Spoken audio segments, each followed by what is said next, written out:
Every diesel engine on the road today is burning the wrong fuel. That is not an opinion. It is a patent filing.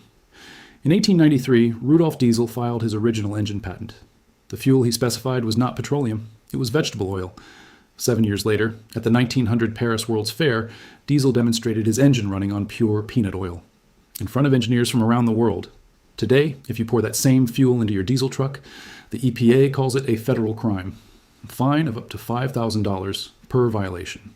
Right now, you're paying $4 to $6 per gallon for petroleum diesel, a fuel Rudolf Diesel never intended his engine to burn. The fuel he actually designed it for is sitting in a dumpster behind every restaurant in your town, free. Or a full conversion costs less than 2 tanks of diesel at current prices. By the end of this video, you will know exactly how to convert a diesel engine to run on free waste cooking oil, what it costs, how the law classifies it, and why the man who invented the diesel engine died before his vision could take hold. Welcome to the channel. If you're new here, this is what we do. We dig up the practical knowledge that got buried, not because it stopped working, because it stopped making money for the right people. Every video on this channel exists because someone, somewhere, decided you were better off not knowing something useful. We disagree. If that sounds like your kind of thinking, subscribe. Not for me, for the information. Because the algorithm buries what nobody pays to promote, and nobody's paying to promote free fuel. This information will make certain people uncomfortable. Good. That is usually a sign you're learning something worth knowing. To understand why this fuel is illegal, you have to understand who invented the engine and what happened to him. Rudolf Diesel was born in Paris in 1858, raised in poverty, trained as an engineer in Munich. He spent years obsessing over thermodynamic efficiency. The engines of his era wasted enormous amounts of energy as heat. Diesel wanted to fix that. His solution was compression ignition. Instead of using a spark plug, his engine would compress air so intensely that the heat alone would ignite the fuel. He filed his patent in 1893, and here's the detail that changes everything. The fuel he designed this engine to burn was not petroleum, it was plant oil. Specifically, he envisioned farmers growing their own fuel. He wrote about it. He spoke about it publicly. He saw his engine as a tool of independence for ordinary people, small farmers, developing nations. Anyone with soil and sunlight could produce their own energy. In 1900, at the Paris World's Fair, Diesel put this vision on display. His engine ran on pure peanut oil. Not a modified version, not a blend, pure peanut oil. Engineers documented it. The performance was real. This was not a stunt. It was a proof of concept for a decentralized energy future. Diesel spent the next 13 years advocating for vegetable oil fuels. He gave lectures. He published papers. He positioned his engine as a threat to the petroleum monopoly that was consolidating power across Europe and America. He was not quiet about it. He made enemies in boardrooms he would never see the inside of. On September 29, 1913, Rudolf Diesel boarded the SS Dresden. He was crossing the English Channel to London for a meeting. He ate dinner with colleagues that evening. He set his alarm for 6:15 the next morning. He was never seen alive again. His body was recovered from the Channel 10 days later, too decomposed for a full autopsy. His personal effects were found in his pockets. His belongings in his cabin were undisturbed. The official ruling was suicide. Now, I need to be precise here. No definitive evidence confirms foul play. That is a fact. But no definitive evidence rules it out either. That is also a fact. What is documented is the timing.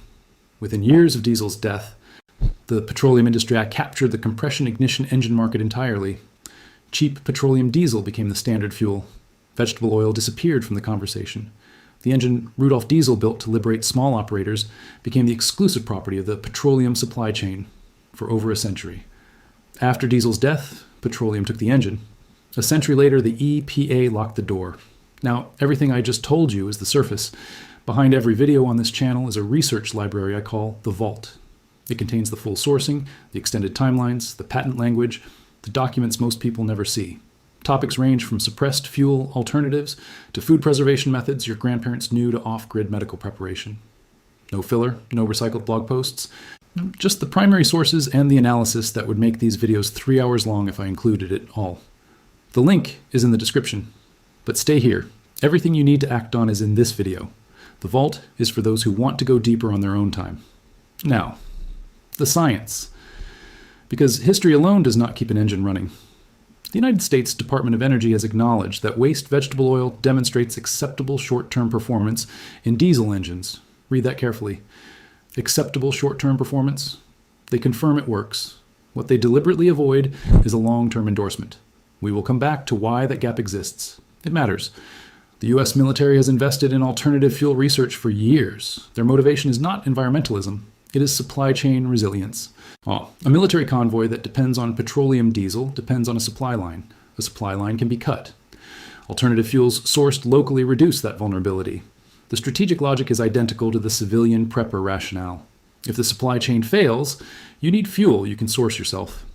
On emissions, multiple studies have shown that waste vegetable oil produces comparable or reduced levels of particulate matter and carbon monoxide versus petroleum diesel.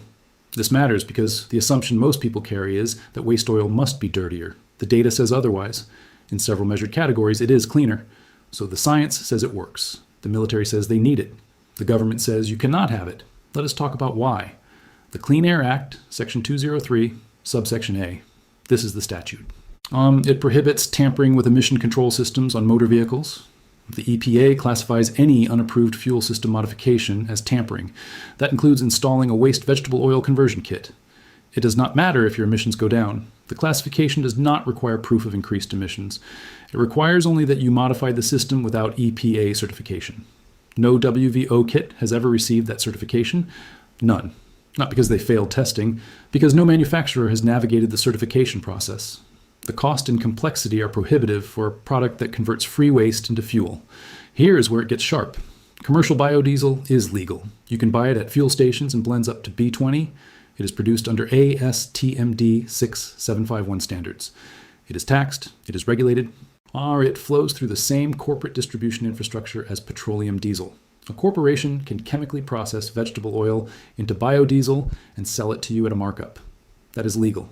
You cannot filter the same oil in your garage and burn it for free. That is a federal violation, up to $5,000 per occurrence. The legal line is not drawn at the fuel. It is drawn at the modification and at the absence of a corporate intermediary. A fuel that is chemically rooted in the same source material is legal when a company processes and taxes it. It is illegal when you do it yourself for nothing. I am not editorializing. That is the structure. So now you know what it is, where it came from, why it works, and why they do not want you using it. If this is the kind of information you think more people should have, hit subscribe. Share this video with someone who runs a diesel. The step-by-step instructions are next. That is the part you can actually use tomorrow. Stay with me. But first, I owe you the honest limitations. Because if I skip this part, I'm no better than the people selling you $4 diesel without telling you where it comes from. Here is what is proven beyond reasonable debate. Diesel's 1893 patent specifies vegetable oil fuels. The 1900 Paris demonstration is documented historical fact. WVO combusts effectively in diesel engines when heated to proper viscosity. The EPA classifies the conversion as tampering under Section 203, subsection A. Those are not opinions, those are records. Here is where honest uncertainty lives, long-term engine wear. The DOE's careful language about short-term performance is not accidental. No major institution has funded a comprehensive longitudinal study on WVO in modern diesel engines. The reason is economic. There is no commercial product to validate, no patent holder to fund the research, no quarterly earnings call that benefits from the answer. So the data gap exists not because the results were bad, but because nobody with money had a reason to ask the question. Cold weather is a real constraint. WVO gels at a higher temperature than petroleum diesel. In northern climates, winter operation requires careful management of your fuel heating system. Injector fouling is possible if your filtration is poor. This is operator dependent. Good filtration eliminates the risk. Lazy filtration creates it. Your warranty will be voided. That is not a maybe. And here is one that the prepper community needs to hear honestly. In a prolonged grid-down scenario, restaurants stop operating. Your WVO supply depends on a functioning food service industry. For short-term disruptions and everyday cost savings, the supply is abundant. For a true long-term collapse, you need to plan beyond restaurant dumpsters. Grow oilseed crops. That is the real long game. Those are the real constraints. Here is the real process. Step 1. Vehicle selection. You want a pre-2000 diesel with mechanical fuel injection. These engines are simpler, more tolerant of alternative fuels, and lack the electronic engine management systems that complicate modifications. Common choices include older Mercedes-Benz sedans and wagons, pre-2000 Ford 7.3-liter Power Strokes, and older Volkswagen TDI models. Mechanical injection is the key variable.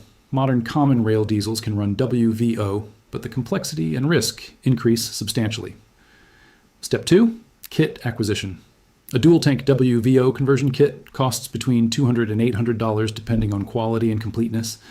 The system includes a second fuel tank for the vegetable oil, heated fuel lines, a heat exchanger that uses engine coolant to warm the oil, a switching valve to toggle between petroleum diesel and WVO, and temperature gauges to monitor fuel viscosity. Buy a complete kit from a reputable supplier. This is not the place to cut costs. Step 3. Installation overview. Mount the second tank in your truck bed or trunk. Run heated fuel lines from the WVO tank to the engine. Install the heat exchanger inline. Wire the switching valve to a dashboard toggle. Mount the temperature gauge where you can see it while driving. A competent mechanic or a patient weekend builder can complete this in 1 to 2 days. Step 4. Sourcing WVO. Approach restaurants directly. Most pay to have their waste oil hauled away. You are solving a disposal problem for them. Bring clean containers, be reliable, be polite. Many WVO operators maintain standing agreements with 3 to 5 restaurants. One restaurant can produce 5 to 15 gallons of waste oil per week depending on volume. That is a full tank of free fuel every 2 to 4 weeks from a single source. Step 5. Filtration and dewatering. This is the most important step. Filter your WVO to 5 microns minimum. Use a multi-stage filtration setup. Bag filters for the initial pass to remove food particles. Cartridge filters for the final pass to reach 5 microns. Water is your enemy. Heat the oil to 160 to 180 degrees Fahrenheit and let it settle.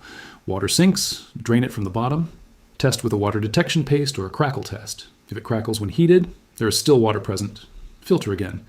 This step determines whether your engine runs cleanly or fouls its injectors in a month. Step 6. Operating procedure.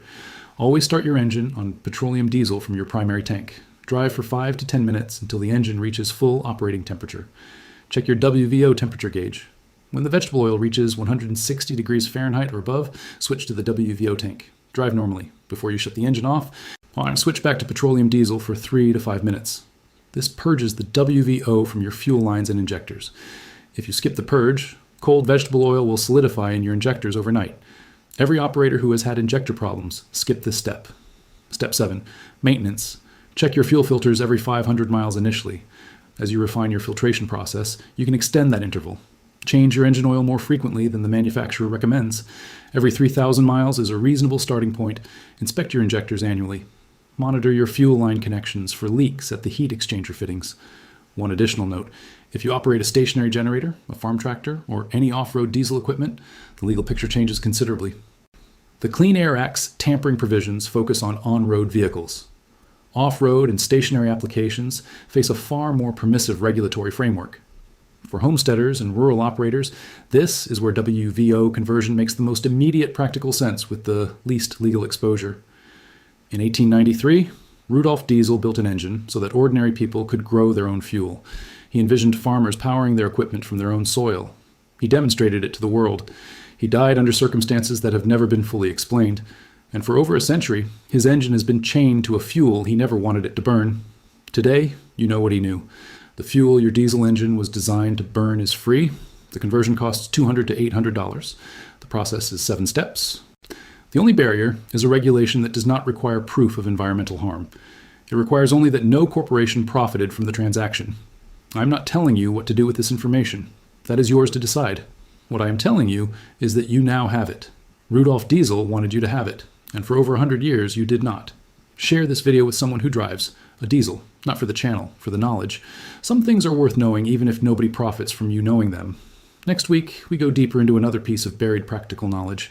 It is already in the vault, and it is going to change how you think about something you do every single day. I will see you then.